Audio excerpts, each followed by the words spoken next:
Greetings all, I am Ruger coming to you this morning. Today is June 20th, 2020. And boy, what a learning day I've had so far. So I wanted to do this video live streaming in something I learned today. We should learn something every day. But what I learned already this morning is you cannot live stream on YouTube unless you have 8,000 subscribers. So viewers, subscribers, help me get to that 1,000 mark and we can do some live streaming. So hey, I wanted to do something different today. And this is a prepper channel, but I did want to talk about something different today.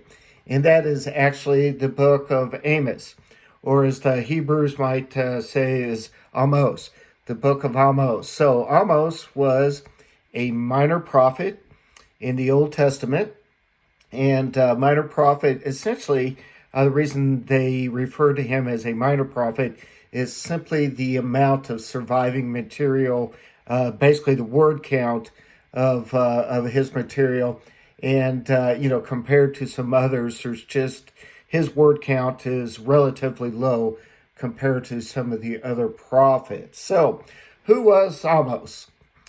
He was from the South Kingdom. And he traveled north to Israel to prophesy. A few things that we know about him was he was a shepherd, but many of the scholars do not refer to him as a simple shepherd. There's also some indication that, the translations are fig tree farmer. So he perhaps was a property owner, had fig trees and orchard on his property, and he tended the orchard as well as being a shepherd. Not that it is overly important, but there is some indication that he was literate, he was educated, and actually the folks in Israel that he was prophesying to were fairly impressed by his academic prowess and his ability to articulate his point. So, it indicates that maybe he was educated and he was probably a pretty sharp guy. So, he did go to the northern kingdom, Israel, about 800 years before Christ arrived. And the northern kingdom had become fairly wealthy. They've won a lot of battles, won wars, they had economic success, and basically times were good. But in doing that, the nation had lost their way. It's a lot of indications that there was moral decay in the nation of Israel. But some of the things that came out of that were injustice and neglect of the poor. So Amos started by essentially, and if you read the complete book of Amos, he essentially kind of goes around to all the neighboring nations, and he talks about how bad they were, which for the folks in Israel, they were like, well, yeah, all of our neighbors are bad, and that's why we don't have good relationships with them. But it was kind of a setup. So he did talk about the moral decay in all of the nations surrounding Israel. But then he gets to Israel itself, and he spends about 3 times the amount of time condemning Israel for the current state of affairs within their own nation.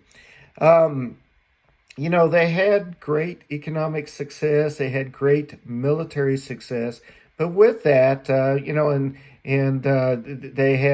were God's chosen people. But, in doing that, they also had great responsibility. And during this time, they really were not living up to that responsibility.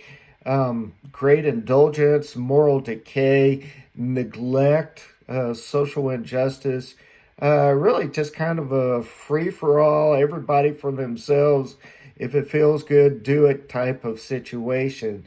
So, while things were economically good and they were very blessed in that regard, by the same token, it was kind of a tale of two cities, whereas, things were also kind of bad as far as a spiritual and a society standpoint. So, One of the interesting things, and almost, reminded the folks of that, hey, you were once oppressed, and now you have become the oppressors. So when this happened, the actual judgment on their nation, in my opinion, was swift and extremely severe.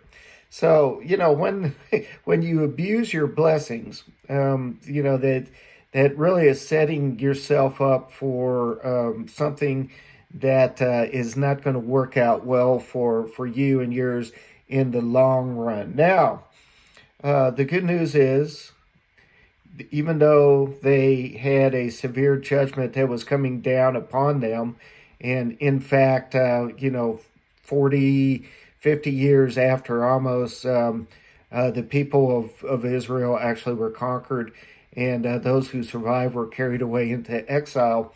At the end of the book of Amos, there is a story of restoration. So what we see here is a story of promise, blessings, chastisement, but at the end of the day, repentance and restoration comes through. And essentially, even though the book does not go into great detail on it, there is certainly a happy ending. So, viewers, subscribers, my question to you today is, are there any parallels that you can think of today? What have I done well here? What can I do better? This is I Am Rugged coming to you today, and as always, let's be careful out there.